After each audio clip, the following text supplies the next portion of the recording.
Irmãos queridos, bom dia. Nós estamos hoje aqui para dar continuidade à leitura do livro dos Atos dos Apóstolos, ou como nós temos chamados, os Atos do Espírito Santo de Deus.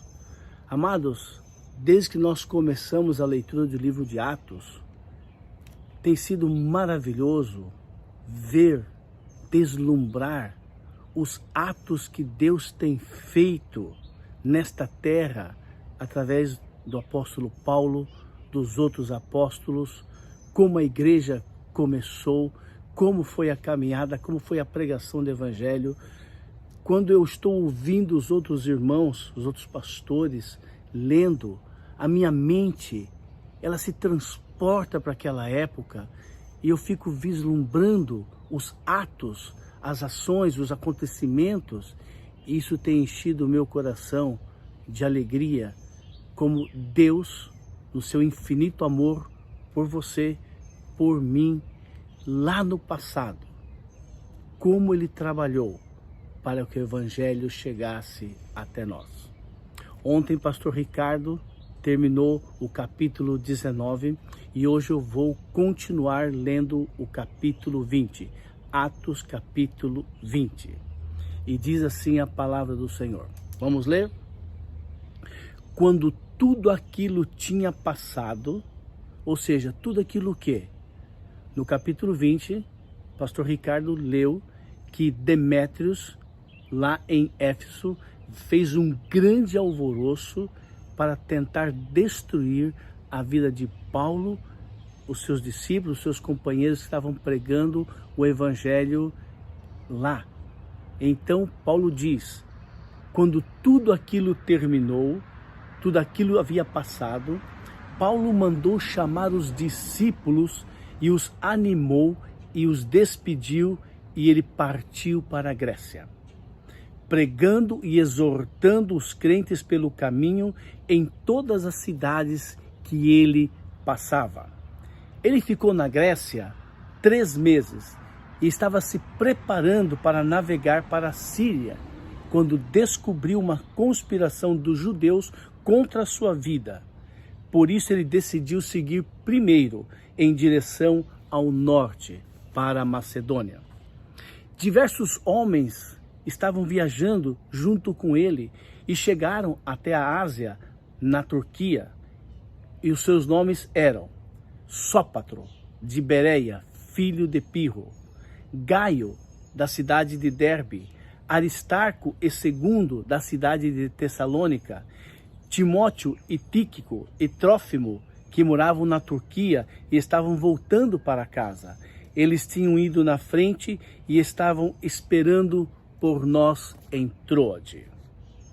Logo que terminaram as comemorações da Páscoa, nós embarcamos no navio em Filipo, no norte da Grécia, e 5 dias depois chegamos a Troade, na Turquia, onde permanecemos 1 semana. No domingo, nos reunimos para um culto de comunhão e Paulo pregou. E visto que ele ia partir no dia seguinte, falou até a meia-noite. O cômodo do andar superior onde estávamos reunidos achava-se iluminado com muitas lâmpadas. E à medida que Paulo falava sem parar, um rapaz chamado Eutico, que estava sentado no parapeito da janela, adormeceu profundamente, caiu da altura de 3 andares e morreu lá embaixo. Paulo desceu e o apanhou, o moço, nos braços, e Paulo disse, não se assustem, disse ele, o rapaz está bem, e estava. Que onda de alegria cheia de temor percorreu aquela multidão com aquele acontecimento. Todos eles subiram outra vez e tomaram juntos as ceias do Senhor, e Paulo pregou outro sermão comprido, de modo que era madrugada quando ele acabou a pregação, e então Paulo partiu. Paulo foi para a terra, para Assos, e nós prosseguimos de navio. Ou seja, Paulo foi por terra e os outros discípulos foram de navio. Ele se ajuntou a nós em Assos e navegamos juntos para Miteline. No outro dia, passamos por Quios, em seguida descemos em Samos e um dia depois chegamos a Mileto. Paulo havia decidido não parar em Éfeso desta vez, visto que estava se apressando para chegar a Jerusalém, se fosse possível, para a comemoração do Pentecostes. Mas quando o navio chegou a Mileto, ele mandou um recado para chamar os líderes da igreja de Éfeso, pedindo que eles descessem de barco para se encontrar com ele em Mileto. Quando chegaram, ele falou: vocês sabem que desde o dia em que eu pus o pé na Turquia até agora, tenho feito humildemente o trabalho do Senhor, sim, e com lágrimas. E tenho enfrentado sérios perigos, das quais houve muitas conspirações dos judeus contra a minha vida. Mesmo assim, nunca fugi de falar a verdade a vocês, tanto publicamente como nas suas casas. Eu tenho tido uma só mensagem, tanto para os judeus como para os estrangeiros: a necessidade de se voltarem do pecado para Deus, por meio da fé, através do nosso Senhor Jesus Cristo. E agora, vou para Jerusalém, para lá, mandado pelo Espírito Santo, não sabendo o que me espera lá, a não ser o que o Espírito Santo tem me dito de cidade em cidade, que eu tenho pela frente prisão e sofrimento. Mas a vida não vale nada, a menos que eu viva para fazer a obra que o Senhor Jesus me destinou, a obra de contar aos outros a boa nova da graça e do amor de Deus. E agora sei que nenhum de vocês, entre quem eu andei ensinando o reino, jamais me verá outra vez. Quero lhe dizer claramente que a culpa pela perdição de alguém não pode ser lançada sobre mim, porque eu não deixei de contar a mensagem de Deus. E agora tomem cuidado, não deixem de alimentar e pastorear o rebanho de Deus, a igreja dele, comprada pelo precioso sangue de Jesus, pois o Espírito Santo está entregando-lhes a vocês a responsabilidade de supervisionar. Eu sei com certeza que depois que eu for, falsos mestres, como os lobos ferozes, aparecerão no meio de vocês e não terão pena do rebanho. Alguns de vocês mesmos, torcerão a verdade para conseguir seguidores. Cuidado!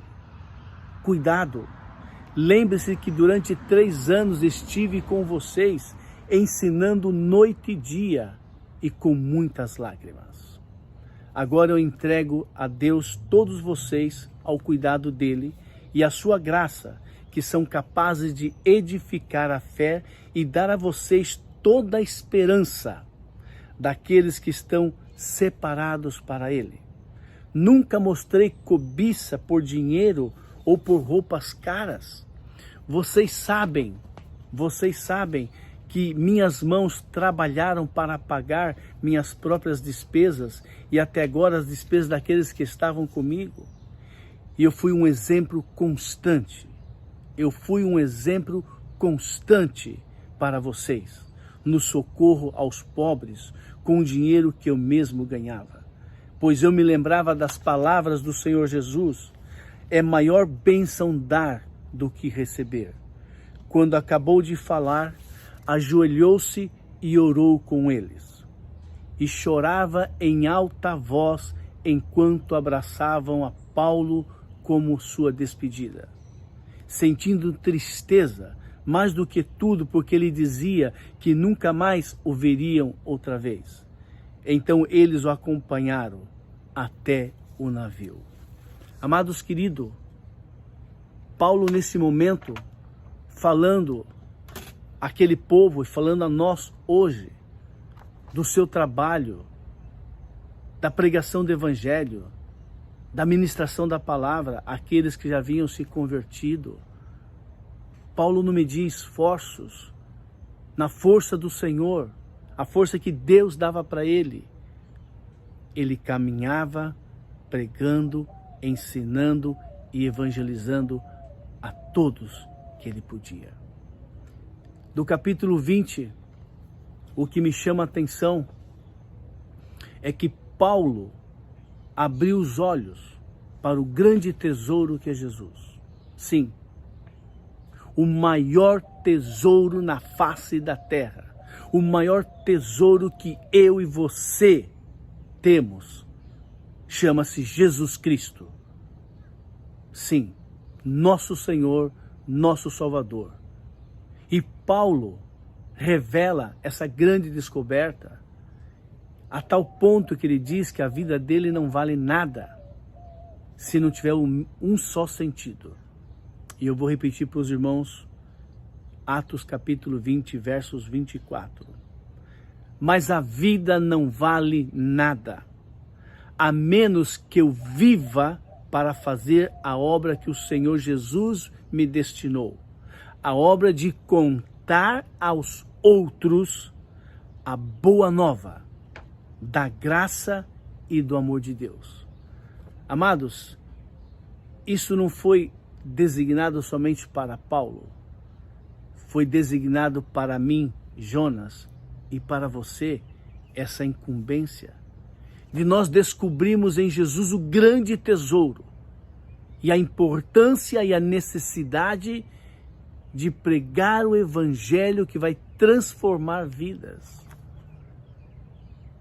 Mas nós precisamos pedir ao Pai que nos dê a coragem, nos dê a valentia, que nos dê a força de nos levantarmos e pregarmos o Evangelho.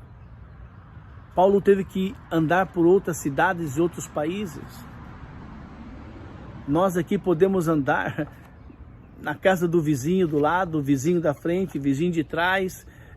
Nós podemos pregar o Evangelho aonde nós estamos. E quando Deus dá oportunidade, como muitas vezes, muitos irmãos foram para Nicarágua, México, Cuba. Irmãos, a nossa vida não tem sentido se não for para pregar as boas novas da graça e do amor de Deus. Amém? Que Deus os abençoe grandemente.